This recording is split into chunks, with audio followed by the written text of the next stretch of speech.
আমি বরগুনার মানুষের প্রতি কৃতজ্ঞ যে আপনারা একটা সুন্দর আয়োজন করেছেন। বিসমিল্লাহ। প্রথম প্রশ্ন, আমার স্বামী আজ থেকে 3 বছর আগে আমার নিজের বোনকে বিয়ে করেছে। এখন আমি কি আমার স্বামীর সাথে হালাল সম্পর্কে আছি? আমি কি তার সাথে থাকতে পারবো? তাদেরও একটি ছেলে আছে। ইন্না লিল্লাহি ওয়া ইন্না ইলাইহি রাজিউন। এই ধরনের মানে জাহালত এখনো আছে। কোনো পুরুষ কোন নারীকে বিয়ে করলে ওই নারী তার বিবাহে থাকা অবস্থায় ওই নারীর বোনকে বিবাহ করা বাতিল। এই বিয়ে নয়, এটা জিনা। অতএব এই বোনের কর্তব্য হলো এই পুরুষ থেকে বিচ্ছিন্ন হয়ে যাওয়া এবং তওবায়ে নাসুহা করা। ভয়ঙ্কর জিনায় তারা লিপ্ত হয়েছেন, কারণ এক বোন থাকা অবস্থায় আরেক বোন এর সাথে বিয়ে হতে পারে না। এত জাহালত, এত মূর্খতা এখনো সমাজে আছে, ভাবতে কষ্ট লাগে। এই প্রশ্নটা আসছিল যখন সাইফুল্লাহ ভাই পড়ে আমাকে বলছিলেন যে আমার চোখের পানি এসে গেছে শুনে। মানুষ এত জাহালাতের মধ্যে এখনো ডুবে আছে। আমরা কি দিনের দাওয়াতের কাজ করছি? ভাইরা আমার, একসাথে 2 বোনকে বিয়ে করা জায়েজ আছে? কোন বোন যদি কারোর বিবাহে থাকে তাহলে ওই বোনের বোনকে বিবাহ করা হারাম। ওই অবস্থায় বিচ্ছেদ হয়ে গেলে, তালাক হয়ে গেলে বা মারা গেলে তারপরে শালিকাকে বিয়ে করলে সেটা জায়েজ হতে পারে, তার আগে জায়েজ নেই। অতএব বিচ্ছিন্ন হতে হবে। এখন আপনি বলতে পারেন তাহলে আমি এখন কি করব?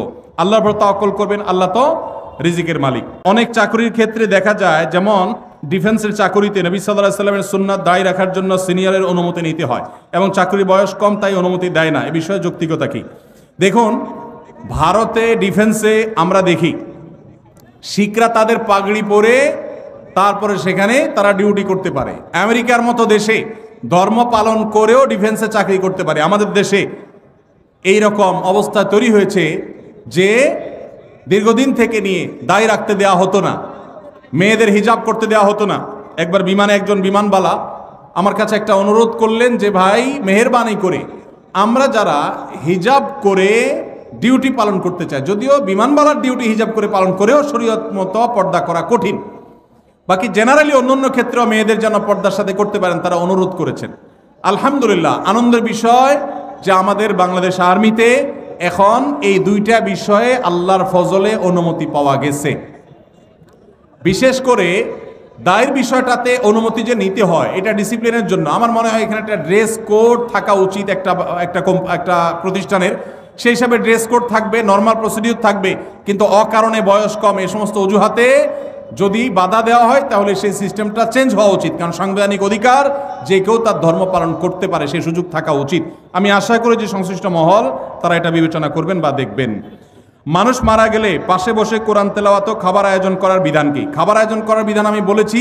মানুষ মারা গেলে 40 3 দিন আর 7 দিন মানুষ ডাইকা খাওয়ানো, এটা বিদআত। আর মানুষ মারা গেলে তার পাশে বসে কোরআন তেলাওয়াত করাটাও সুন্নাহ সম্মত কোনো কাজ নয়। আমাদের দেশে মানুষ মারা গেলে লাশটাকে মাটিতে বা খাটে রেখে চারপাশে হাফেজ সাহেবদেরকে এনে কোরআন তেলাওয়াত করানো হয়। এটা শরিয়া সম্মত কোনো কাজ নয়। কেন? কোনো মানুষ মারা যাওয়ার পরে কি কি করতে হবে শরীয়তে বলা আছে না নাই? আছে না নাই? মুর্দার লাশের চারপাশে বসে কোরআন তেলাওয়াত করতে হবে, এরকম কোনো হাদিস তো আমি পাই নাই। এটা কোত্থেকে আসলো? কোরআন তেলাওয়াত যে করবে তার লাভ হবে। আল্লাহ কোরআনে বারবার বলেছেন, ওয়াল্লাইসাল ইনসানা ইল্লা মা সাআ, যে যেটা করবে সে সেটা পাবে। যিনি তেলাওয়াত করছে তার সওয়াব হবে। মুর্দার কোনো লাভ নাই এখানে তেলাওয়াত করলে। আর যদি বলেন যে কোরআন শোনাচ্ছি, তাহলে ওয়ামা আনতা বিমুসমিউম মান ফিল কুবুর, আপনি তেলাওয়াত শোনাবেন জীবিত মানুষকে, মৃত মানুষকে তেলাওয়াত শুনিয়ে কোনো ফায়দা হবে না। এর সওয়াব হবে জীবিত অবস্থায় শুনলে। এই লোকটা জীবিত অবস্থায় শুনলে সওয়াব পাইতো, মারা গেছে, এখন তার সামনে কোরআন তেলাওয়াত করলে প্রতি অক্ষরের নষ্ট নাকি, এমন কোনো কথা নাই। এজন্য এইটা দূর হওয়া দরকার। বিশেষ করে এখানে যারা মুর্দার চারপাশে এই যে গোল হয়ে কোরআন তেলাওয়াত করে, এরা সবাই টাকা নেয়। তেলাওয়াতের বিনিময়ে টাকা গ্রহণ করা সারাসার হারাম। যে দেয় সেও হারাম করে, যে নেয় সেও হারাম করে। খতমের নাম দিয়া অনেক এলাকাতে এখনো অনেকে হারাম কাজ করছেন। তাদের আল্লাহকে ভয় করা উচিত। এখানকার জনপূর্ণ স্থান অধিকাংশ সময় আমাদের কিছু সংখ্যক বোনদের অশালীন পোশাকের উচ্ছৃঙ্খল অবস্থা, অবাধ মেলামেশা, আবার অনেক সময় সিগারেট হাতে দেখা যায়। এই অবস্থায় তাদের পরিত্রাণ এবং করণীয় ও অভিভাবকদের দায়িত্ব কি হতে পারে? আমার জন্য, আমার বোনদের জন্য দোয়া করবেন, আল্লাহ যেন আপনার নেক হায়াত দান করেন। ভাইরা আমার, এই যুবকের প্রশ্ন বড় প্রাসঙ্গিক প্রশ্ন। আমাদের বোনদের মধ্যে বেহায়ার পরিমাণ বাড়ছে না কমছে? বাড়ছে। এই বেহায়া দূর করার জন্য আমাদের দাওয়াতি কাজ বাড়াতে হবে, বোঝাতে হবে। পশ্চিমের মেয়েরা স্বাধীনতার নাম দিয়ে তাদের পোশাক সংক্ষেপ করা হয়েছে, দলে দলে তারা ইসলামে ফিরে আসছে, তারা বুঝতে পেরেছে এটা স্বাধীনতা নয়, এটা হলো নিজের সম্ভ্রম, নিজের ইজ্জত, নিজের সম্মানকে জলাঞ্জলি দেওয়া, কোরবানি করা। এই জন্য পশ্চিমের মেয়েরা দলে দলে ইসলামে আসছে। পুরান পাগলের যখন ভাত পায় না, নতুন পাগলের আমদানি হয়। আমাদের দেশে অনেকে এসে পশ্চিমাদের এই কালচারের অনুসরণ করে তারা যে নিজেদের ধ্বংস ডেকে আনছে, তারা নিজেদের শান্তির পথ থেকে তাদেরকে সরিয়ে দিচ্ছে। এই জন্য তাদেরকে বোঝাতে হবে, এর ভয়ঙ্কর ক্ষতি বোঝাতে হবে। কেন শরিয়া একজন নারীকে যথাযথ পর্দা মেনটেন করতে বলেছেন? এটা তার সেফটির জন্য, তার নিরাপত্তার জন্য, এটা তার সম্ভ্রমের ব্যাপার। যালিকা আদনা আন ইউরাফনা, আল্লাহ বলেছেন পর্দার বিধান এই জন্য দেওয়া হয়েছে যে এর মাধ্যমে বোঝা যাবে কে বাজারি মেয়ে আর কে সম্ভ্রান্ত মুসলিম নারী। আল্লাহ আমাদের বন্ধুদেরকে হেদায়েত দান করুন। ধূমপান বা অ্যালকোহল পান করলে কি নামাজ হবে কিনা, বা আমরা অনেকের কাছে শুনেছি যে 40 দিন যাবত নামাজ হবে না, এটা কতটুকু সত্য, আর এটার ব্যাখ্যাও জানতে চাচ্ছিলাম। দেখুন, একটি হাদিস রয়েছে, নবী সাল্লাল্লাহু আলাইহি সাল্লাম বলেছেন, কেউ যদি নেশা গ্রহণ করে, নেশা জাতীয় কোনো দ্রব্য গ্রহণ করে এবং সে যদি নেশাগ্রস্ত হয়, 40 দিন যাবত তার ইবাদত কবুল হবে না, নামাজ কবুল হবে না। তো এই হাদিসে নেশাগ্রস্ত হওয়ার কথা বলা হয়েছে। ধূমপান করা গুনাহ, এটা জায়েজ নাই, এ বিষয়ে তেমন কোনো মতপার্থক্য আলেমদের মধ্যে নাই। আপনারা জানেন আমাদের দেশে কয়েকটা রোগের কারণে মানুষের মৃত্যুর হার, স্বাভাবিক মৃত্যুর হার কমে ভয়াবহভাবে মৃত্যুর হার বেড়ে চলেছে। এর মধ্যে অন্যতম হলো ক্যান্সার। আমাদের সমাজে আগে এক একটা ইউনিয়নে একজন ক্যান্সারের রোগী খুঁজে পাওয়া কঠিন হতো, এখন ঘরে ঘরে ক্যান্সারের রোগী। আপনি খোঁজ খবর নিলে দেখবেন 2-4-5টা ফ্যামিলির মধ্যে, আত্মীয় স্বজনের চেইনের মধ্যে একজন না একজন ক্যান্সারের রোগী পাওয়া গেছে। ক্যান্সারের যত কারণ আছে এর মধ্যে সবচেয়ে বড় কারণ হলো এই মাদক। এমনকি যারা পানের সাথে জর্দা খান, সাদা পাতা খান, ক্যান্সারের কারণ। ডাক্তাররা সতর্ক করেন কিন্তু আমরা শুনি না। যারা ধূমপান করছেন তারা নিজেদেরকে ধ্বংসের দিকে ঠেলে দিয়েছেন। এই জন্য এটাকে সারা বিশ্বের সমস্ত ওলামা একরাম ঐক্যবদ্ধভাবে এটাকে নাজায়েজ বলেছেন, অনেক ওলামা একরাম এটাকে হারাম বলেছেন। এই জন্য এমনিতে ধূমপান করা নাজায়েজ কথা, গুনাহের কথা। পাশাপাশি কেউ যদি নেশাগ্রস্ত হয়ে যায় তাহলে তার 40 দিনের ইবাদত কবুল হবে না, সে কথাও হাদিসে আছে। বিধায় এটা থেকে বেঁচে থাকা দরকার। আমাদের যে সমস্ত ভাইয়েরা ধূমপানের বদভ্যাসে এখনো আছেন, অনেকেই আছে, এই মাহফিলে হয়তো থেকে থাকতে পারেন, তাদের সংশোধনের জন্য সবচেয়ে বড় সুযোগটা সামনে আসছে রমজান মাস। রমজান মাসে মানুষ 12 থেকে 14-16 ঘন্টা এমনি রোজা রাখে, আবার ঘুমে থাকে রাতে প্রায় 6 ঘন্টা, তাহলে 14 আর 6 20 ঘন্টা। তারাবির নামাজ এবং অন্যান্য ইফতার সাহারি এগুলো মিলে যদি আরো 1 ঘন্টাও ধরেন তাহলে 21 ঘন্টা, আর বাকি থাকে কয় ঘন্টা দিনের? মাত্র 3 ঘন্টা যদি কষ্ট করে জিম খিসে কেউ নিজেকে নিয়ন্ত্রণ করতে পারে তাহলে 30 দিন তার ধূমপান ত্যাগ করার অভ্যাস গড়ে উঠবে ইনশাআল্লাহ। অনেক ভাই আছেন ধূমপান ত্যাগ করতে চান, কিভাবে করবেন তিনি জানেন না। রমজান মাস হলো তার সবচাইতে বড় সুবর্ণ সুযোগ, চাইলেই এই বদভ্যাস ত্যাগ করা যায়। আল্লাহ আমাদেরকে তৌফিক দান করুন। এরপরে প্রশ্ন, বড় বড় আলেম ওলামা পরামর্শ দেন যারা মাদ্রাসায় খেদমত করেন আপনারা খেদমতের পাশাপাশি ছোটখাটো ব্যবসা করবেন। আমরা যারা হিফজ বিভাগে খেদমত করি আমাদের ক্লাস রুটিন এমনভাবে সাজানো এর মধ্যে অন্য কিছু করার সময় থাকে না, এবং আমাদের বেতন সব থেকে কম। এই টাকা দিয়ে সংসার চালাতে খুবই কষ্ট হয়। এখন আমাদের করণীয় কি? এই প্রশ্ন যে ভাই দিয়েছেন খুবই প্রাসঙ্গিক এবং খুবই প্রয়োজনীয় প্রশ্ন দিয়েছেন। আমাদের দেশে হিফজখানা শিক্ষকদের প্রতি অনেক ক্ষেত্রেই অবিচার করা হয়।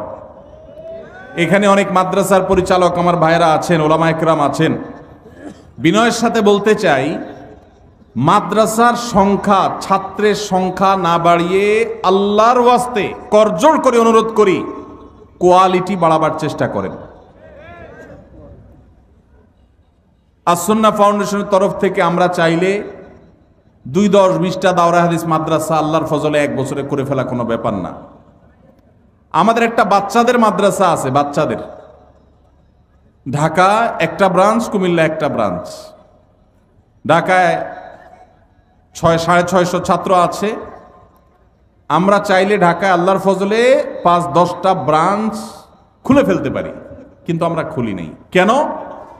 একটা দিয়েছি, বছর 3 হচ্ছে, আরো 1-2 বছর 3 বছর এই মাদ্রাসার শিক্ষকদের একজন একজন করে ঘষা মাজা দিয়ে তাকে আমরা যেই শিক্ষকের স্বপ্ন দেখি, আমরা ছোটবেলা যে উস্তাজদের দর্দে দিল অনুভব করতাম, সেরকম উস্তাজ গড়ে তুলব, সেরকম মোহতামিম প্রিন্সিপালকে গড়ে তুলব, অভিভাবকদেরকে গড়ে তুলব, আল্লাহ তৌফিক দিলে ইনশাআল্লাহ। এরপরে আমরা ব্রাঞ্চ খুলব। এবং চাইলেই বড়দের মাদ্রাসা করতাম। অনেক আলেম আছেন ছোটদের মাদ্রাসা করতে চান না, দাওরায়ে হাদিস খুলতে চান, ইফতা খুলতে চান, নিচের দিকে খুলতে চান না। আমরা উল্টা, আমরা বলি আমরা নিচের দিক থেকে গড়ব। একদম ছোট বাচ্চা নেব, জীবনে কোনো স্কুলে কোনো মাদ্রাসা যাই নাই, ওকে নিব, এই কাদামাটিকে আমার মতো করে আমি গড়ব। এই ছেলেই এক সময় যুগের মুজাদ্দিদ হবে ইনশাআল্লাহ। আর আমি নিজ থেকে নানান বদভ্যাস এক এক মাদ্রাসা এক এক স্কুল থেকে এক একটা নিয়ে আসছে, ওই বুড়া বয়সে বাচ্চার পিছনে সময় দিব, ওইটা সময়টাকে আমরা নষ্ট সময় মনে করি। হ্যাঁ, তাদের পিছনে সময় দিতে হবে ভিন্নভাবে, কিন্তু আমরা কোয়ালিটি গড়ার চেষ্টা করি। ভাইরা আমার, যারা মাদ্রাসা পরিচালনা করেন, আল্লাহর ওয়াস্তে ছাত্র সংখ্যা না বাড়িয়ে, বলতে ভালো শোনা যায় 500 ছাত্র, 600 ছাত্র, দাওরায়ে হাদিস আছে, ইফতা আছে, আদব আছে, এই গাল গল্প না দিয়ে এইটা বলার চেষ্টা করেন যে আমার এখানে শিক্ষকদের বেতন 20-30 হাজার টাকার নিচে নাই, আমার এখানে পরিচ্ছন্ন পরিবেশ 5 স্টার 4 স্টার দরকার নাই, কমপক্ষে 2 স্টার মানের আছে। এটা বলেন যে আমার এখানকার বাচ্চারা, উস্তাদরা সবাই আল্লাহওয়ালা, তাহাজ্জুদ গুজার, এটা বলার মতো পরিবেশ গড়েন। সংখ্যা বাড়াবেন না। যেই পরিমাণ মাদ্রাসা এই দেশে আছে, যদি কোয়ালিটি ভালো থাকতো, সঠিক থাকতো, এই দেশের চেহারা বদলাই তার কিচ্ছু দরকার হতো না। এই যে হিফজখানার উস্তাদদের বেতন কম দেন কেন রে ভাই? এই জুলুম। আমরা আমাদের মাদ্রাসা আলহামদুলিল্লাহ জিম্মাদার যিনি, তাকেও দেওয়ার চেষ্টা করি 70,000 টাকার বেশি মাসে। একজন মানুষ শহরে মিনিমাম চলতে যদি তার যা দরকার সেটা যদি আপনি দিতে না পারেন, তখন সে তো ডান বাম উল্টাপাল্টা কাজ করবে। তার ভিতরে আল্লাহর ভয় কম থাকলে আর দুনিয়া তাকে পরিবর্তন করার চেষ্টা করবে। এই জন্য হেফজখানার শিক্ষকদের আল্লাহর ওয়াস্তে তাদের বেতন বাড়াবেন। আর দ্বিতীয়ত হলো, এই যে হেফজখানাগুলোতে যে মারধর হয়, এমন মারধর এখন কমে গেছে আলহামদুলিল্লাহ, কিন্তু এখনো অনেক জায়গায় আছে। এই মারধর কেন হয়? এর যদি 10টা কারণ থাকে, তার একটা কারণ হলো একই ওস্তাদ ওই ভোর 4টা বাজে উঠছে, রাত 10টা পর্যন্ত উনি বসে আছে। মানুষ তো বেচারা, এই ছেলে পড়া পারতেছে না, ওই ছেলে দুষ্টামি করতেছে, এই সবগুলো তার ব্রেনের উপরে প্রেসার পড়ে। সকাল থেকে রাত পর্যন্ত এই একই জিনিস করতে করতে করতে করতে তার ভিতরে যে চাপ আসে, এই চাপের কারণে সে অনেক সময় দেখা যায় মেজাজ হারিয়ে ফেলে। ভাইরা আমার, ইসলাম তো আমাদেরকে ব্যালেন্স শিখিয়েছে, ব্যালেন্স। ইন্নাল্লাহা ইউহিব্বু ইযা আমিলা আহাদুকুম আমালান আইয়ুতকিনাহু, আল্লাহ পছন্দ করেন কাজ যেটাই করবেন ভালোভাবে করবেন, ধানাই পানাই করবেন, ধরি মাছ নাচুই পানি টাইপ করবেন, মাদ্রাসা দিবেন, হেফজখানা করবেন, 10টা হাফেজ বাইর হবে আর 90টা ঝরে যাবে। এটা আল্লাহ তাআলা পছন্দ করেন না। এই জন্য আমাদের সিস্টেমের ভিতরে ব্যাপক সংশোধনী আনা দরকার। বিশেষ করে হেফজখানাগুলোতে শিক্ষকদের ফ্যামিলি নিয়ে সাথে থাকার সুযোগ তো নাই, উল্টা যেই বেতন দেন বেচারা 4 মাসে একবার বাড়িতে যাইতে পারে, বউ বাচ্চার কাছে যেতে পারে না, ডিপ্রেশন, মাথা পেরেশানি এগুলো থাকে, তখন বাচ্চাদের উপরে নানামুখী জুলুম তার দ্বারা হয়ে যায়। এই জন্য ভাইরা আমার, অন্তত কিছু মেসাল সৃষ্টি করেন, কিছু উদাহরণ সৃষ্টি করেন। এই কথাগুলো আপনাদের বলছি, আপনারা অনেকে মাদ্রাসা পরিচালনা করেন, এখানে উলামা ইকরাম আছেন, হেফজখানা শিক্ষকদের এই দিকটা দেখা দরকার। পাশাপাশি প্রশ্ন যে একটা গুরুত্বপূর্ণ বিষয় উঠে আসছে, আলেমদের অন্য কাজ করা দরকার, এর সাথে আমি শতকণ্ঠে একমত পোষণ করি। উলামা ইকরাম যারা আছেন, আল্লাহর রাস্তায় কিছু একটা, আপনার ইমামতির পাশাপাশি, আপনার শিক্ষকতার পাশাপাশি কিছু একটা করেন। একমাত্র বাংলাদেশ অদ্ভুত এক দেশ। এদেশে আলেমরা কিছু করলে মানুষ বলে হুজুর দুনিয়াদার হয়ে গেছে। 2004-05 সনের দিকে আমার মনে পড়ে, আমি ঢাকার মণিপুরে এক মসজিদে তখন জিম্মাদারিতে ছিলাম, ইমামতি করি, খতিব। সেখানে এখন মৌলানা ওমায়ের কব্বাদী সাহেব আছেন, ওনাকে রেখে আমি সৌদিতে গেছিলাম। তো আমার মনে আছে আমার মুয়াজ্জিন সাহেব, উনি তখনকার আমলে আপনার ওই যে ফোনে রিচার্জ করার যে কার্ড, তখন তো কার্ড অনেক বেশি বিক্রি হতো,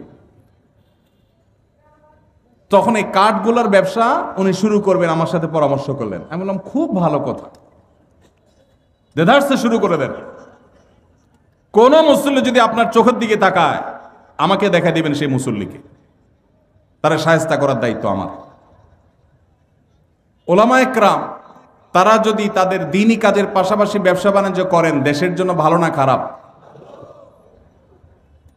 আপনি যদি সৌদি আরবে যান, আপনি অবাক হয়ে যাবেন।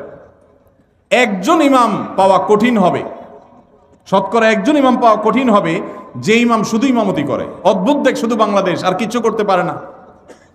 হুজুর যদি একটা দোকানদারি করে, বলে আরে হুজুরেরও টাকায় ধরছে, মুসল্লিদের ফতোয়ার চোটেই হুজুর টিকে না। আপনি দেখবেন মসজিদুল হারাম, মদিনার মসজিদে নববীর ইমাম খতিব যারা আছেন, এমনকি মুয়াজ্জিন যারা আছেন, আমার জানা মতে একজনও নাই যে শুধুমাত্র এই হারাম শরীফের চাকরি করে। হারাম শরীফের মতো জায়গায় যারা ইমাম আছেন, তারা একজন মন্ত্রী পদমর্যাদার প্রটোকল পান, সরকারি বাসা বাড়ি, সৌদি আরবের মতো জায়গায়। এরপরেও দেখবেন হয় কোনো কোর্টের বিচারক ইমাম সাহেবরা, আর না হলে কোনো বিশ্ববিদ্যালয়ের শিক্ষক, সব পিএইচডি হোল্ডার, বড় বড় আলেম।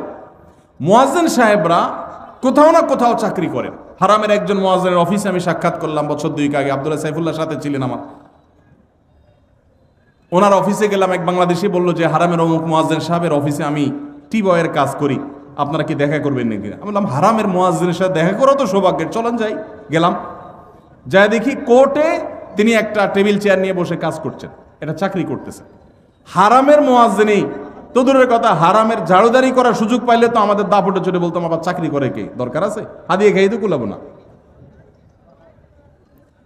আপনি যদি দারুল উলুম দেওবন্দ যান, আপনি দেখবেন দেওবন্দ মাদ্রাসার শিক্ষকদের কারোর হয়তো বুক বাইন্ডিংসের দোকান আছে, কারোর হয়তো দাওয়াখানা আছে।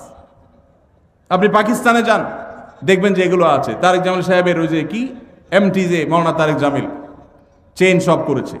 জোনায়েদ জামশেদ, তারও ছিল ফ্যাশনের দোকান। বাংলাদেশে আলেমদের এগুলো করতে দোষ। আমি আলহামদুলিল্লাহ দীর্ঘদিন থেকে স্বপ্ন দেখছি এবং স্বপ্নের খুব কাছাকাছি আমি অবস্থান করছি। ছোট ছোট করে এক বা একাধিক ব্যবসা একযোগে শুরু করবো ইনশাআল্লাহ, উদ্বুদ্ধ করার জন্য। ওলামা একরামকে আল্লাহ তাআলা সাধারণ মানুষের দিকে যেন চেয়ে থাকতে না হয়, তাদের হাদিয়া নির্ভর যেন হতে না হয়, আল্লাহ সেই তৌফিক দান করুন। এই জন্য সে আন্তরিকতা থাকতে হবে। এখন মুশকিল হলো, আমরা যারা আবার ব্যবসা বাণিজ্যে যাই, অনেকে সেই দিকে যাইয়া আমাদের দিনদারিতা এটাতে ঘাটতি চলে আসে, ওটা যেন না আসে। আল্লাহ আমাদেরকে তৌফিক দান করুন। তাহলে হাফেজ সাহেবদের বেতন বাড়ায় দিবেন, তাদের প্রতি জুলুম করবেন না। 5-7 হাজার 10 হাজার টাকা বেতন, এটা এই যুগে একটা মানুষ চলার জন্য যথেষ্ট না। আল্লাহর ওয়াস্তে এটা করবেন না। মাদ্রাসায় যারা পরিচালনা করেন, যতটুকু পারবেন ততটুকু নেবেন। আপনারা বলছে কে 500 ছাত্র ভর্তি করতে? আপনারা বলছে কে দাঁড়া পর্যন্ত খুলে বসে থাকতে? আপনি যতটুকু চাপ নিতে পারেন ততটুকু নেন, আল্লাহ তাআলা বারাকা দিবেন ইনশাআল্লাহ। আল্লাহ আমাদেরকে তৌফিক দান করুন। হাত পা সচল ও কাজ করার ক্ষমতা আছে, তারপরে ভিক্ষা করে তাদের পেশা হয়ে দাঁড়িয়েছে, তাদেরকে জেনে শুনে ভিক্ষা না দিলে কি গুনাহ হবে কিনা? না, ভিক্ষা না দিলে তো গুনাহ হবেই না, বরং ঢাকায় বিশেষ করে বাচ্চা ভাড়া আনে ভিক্ষা করার জন্য, জানেন তো আপনারা? মহিলার কোলে বাচ্চা, এই বাচ্চা এই মহিলা কয়েক ঘন্টা ভিক্ষা করবে, আবার এরপরে আরেক মহিলা ভিক্ষা করবে, তার কাছে আবার ভাড়া দেওয়া হবে। এই কথাও ঢাকায় এই জিনিসও আছে।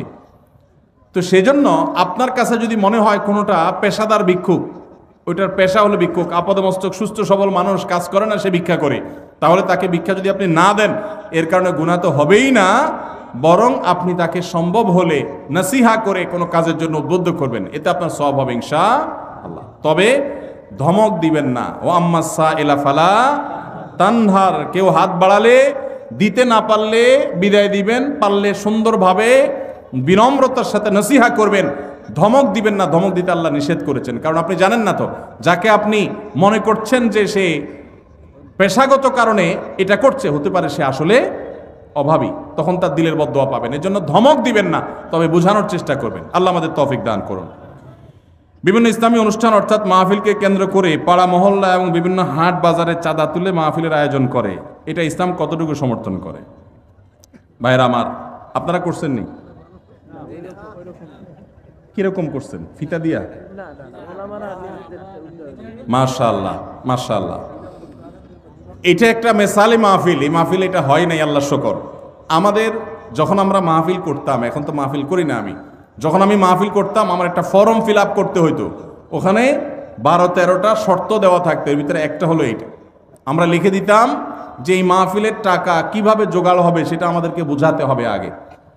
এরপরে এই রাস্তাঘাটে গণকালেকশন হবে কিনা এটা আমরা জানতে চাইতাম, যদি হয় সেই মাহফিলে আমরা যেতাম না। দেখুন, একটা সময় আমরা যখন মাদ্রাসায় পড়েছি, মাদ্রাসা চালাবার জন্য ওস্তাজদের সাথে আমরাও কালেকশনে বের হয়েছি। বাংলাদেশে এখন আল্লাহর ফজলে একটা ওয়াজ মাহফিল করার জন্য যেই টাকার দরকার হয়, সম্মানজনকভাবে সেই টাকা কালেকশন করা সম্ভব, প্রত্যেকটা এলাকায় সম্ভব। কিছু মানুষের খাসলত আছে যে রাস্তাঘাটে নামাজ ছাড়া তাদের কোনো কাজ হয় না। মাদ্রাসা ছোট ছোট বাচ্চাদেরকে দিয়ে বা নিজেরা রাস্তাঘাটে গাড়ির গতি থামায়া আপনি মানুষের কাছ থেকে চাঁদাবাজি করছেন, এটা আল্লাহর দ্বীনকে অপমান করার শামিল। আপনাকে বলে কে লাখ টাকার বক্তা হায়ার করার জন্য? যে বক্তাকে লাখ টাকা না দিলে আসবে না, সেই বক্তার টাকা জোগাড় করার জন্য রাস্তা আল্লাহর দ্বীনকে বেইজ্জত করছেন। এটা দ্বীনের খেদমত নয়, এটা দ্বীনের ক্ষতি করা। আল্লাহ আমাদেরকে বোধোদয় যেন হয় সেই তৌফিক দান করুন। ভাইরা আমার, যতটুকু লোড নিতে পারবেন ততটুকু করবেন। কে বলেছে? আল্লাহ আপনাকে বলেছে যে তুমি একেবারে সবচেয়ে ভাইরাল হুজুর নিয়ে আসো যে লাখ টাকার বান্ডিল ছাড়া যাবে না? কে বলছে? অনেক মুখলেস ওলামা একরাম আছেন, সাদামাটা কথা বলবেন। হেদায়েতের মালিক কে? আল্লাহ রাব্বুল আলামিন। আমাদের পূর্বসূরীদেরকে দেখবেন অনেক সহজ সরল কথা বলেছেন, হাজারো মানুষে হেদায়েত হয়ে গেছে। কত মায়ের পেছের কথা আমরা বলি, হেদায়েত মানুষের হয় না, জোয়ার হয়, হেদায়েত হয় না। আল্লাহ আমাদেরকে সেরকম মাহফিল করার তৌফিক নসিব করুন। আদর্শ মাহফিল করতে গিয়ে আল্লাহর দ্বীনকে কখনো বেইজ্জত করব না ইনশাআল্লাহ।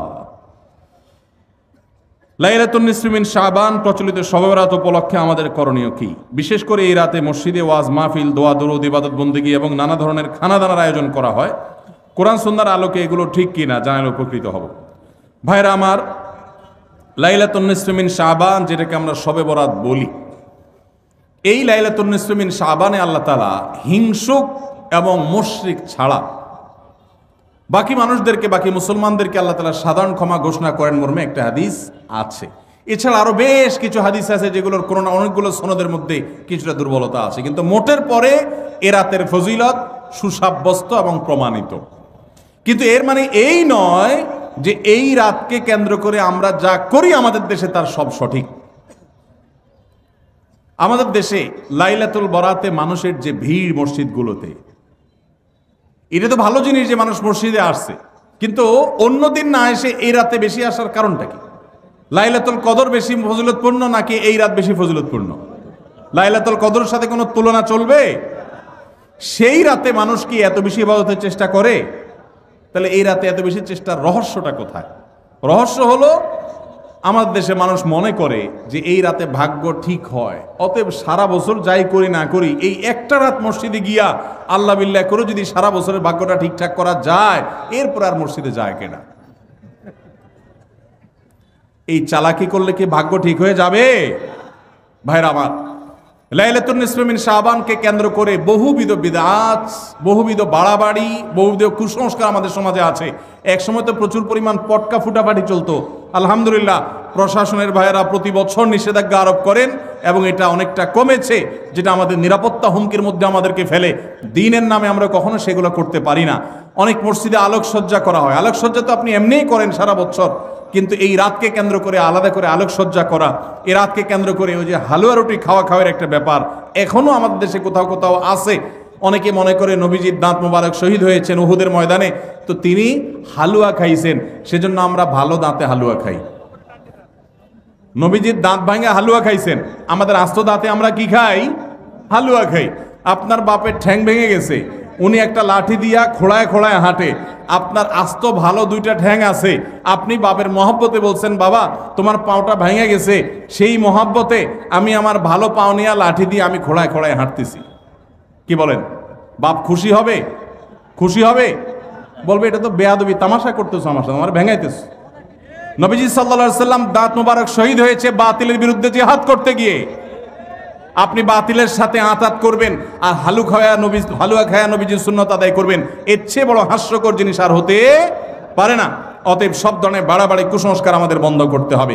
এমনকি এই রাত উপলক্ষে মসজিদে দোয়া দুরুদের জন্য সমবেত হওয়া, এ রাতে মানুষকে ডাকাডাকি করে একেবারে এই রাতের ফজিলতের জন্য মসজিদে সবাই একত্র হওয়াকে যারা জরুরি মনে করেন তারাও ভুলের মধ্যে আছেন। ব্যক্তিগত ইবাদতে আল্লাহর ক্ষমা পাওয়ার জন্য চেষ্টা করতে পারেন, সেটা ভিন্ন বিষয়। আল্লাহ আমাদেরকে বোঝার তৌফিক দান করুন। আমাদের দেশে কেউ মারা গেলে 40 বা জমাত খাওয়ানো হয়, এটা জায়েজ আছে কিনা? ভাইরা আমার, বাংলাদেশের সবচেয়ে শক্তিশালী বেদাত হলো এই বেদাত। এর চেয়ে বড় শক্তিশালী বেদাত এদেশে আর নাই। এই ঠিক ঠিক বলা মানুষ বহু লোক আছে জমাত খায় বেড়ায়। এই বরগুনার আমাদের অফিসে কিছু স্টাফ আছে, বরগুনার 2-3 জন আমার পরিচিত। তো এরা, আমি শুনছি যে তাদের একটা গ্রুপ খুলছে, তারা ফেসবুকে না যেন হোয়াটসঅ্যাপে গ্রুপ খুলছে, জমাত খাওয়ার গ্রুপ।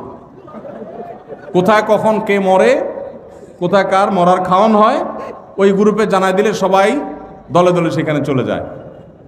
এটা তারা এক এক ইউনিয়নের এক একজন মিলে এটা করছে যাতে কোনো ইউনিয়নের জমাত যাতে মিস না হয়।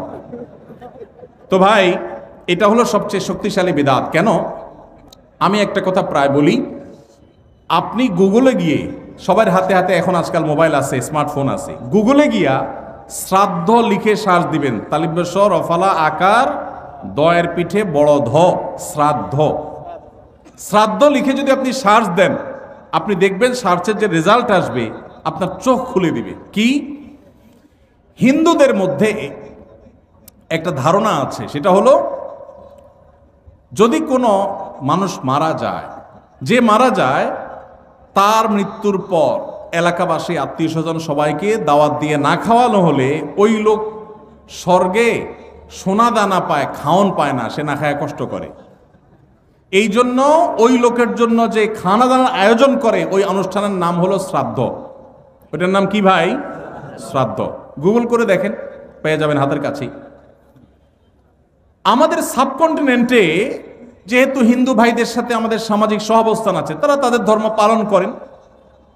আমি তাওহীদবাদী, আমি ইমানদার, সেই জায়গা থেকে আমি শিরকে আল্লাহর নিকট সবচেয়ে অপরাধ মনে করে বাঁচার চেষ্টা করি, কিন্তু তারটা তিনি করেন, তারটা তিনি করে, এটা তার ব্যাপার।